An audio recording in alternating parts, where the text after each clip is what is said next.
Sir, sorry, Jud. Okay ra dong, basta mauto tong sabot tong ha. Mamay mo ta. Jud Bacanso, oy! Ha? Gigil mo ko! Ha?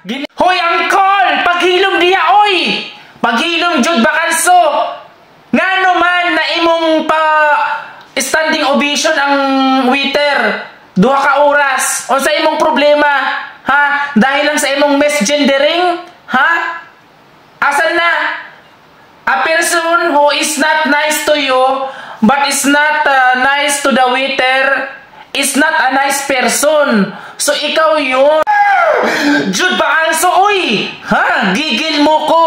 Ha? Ginigigil mo ang aking kabaklaan. Ha? Ako ay nagtrabaho din bilang isang servidora sa Dubai for 8 years. Correction, for 9 years. O diba?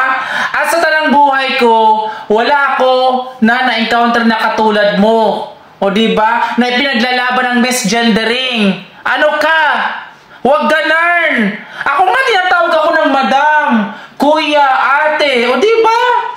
Sa akin, wala problema yun. Verse sports tayo, ikaw lang. Kahit sabihin mong TV personality ka o writer, editor, paki! Tumatahikid din naman. Huwag ganun.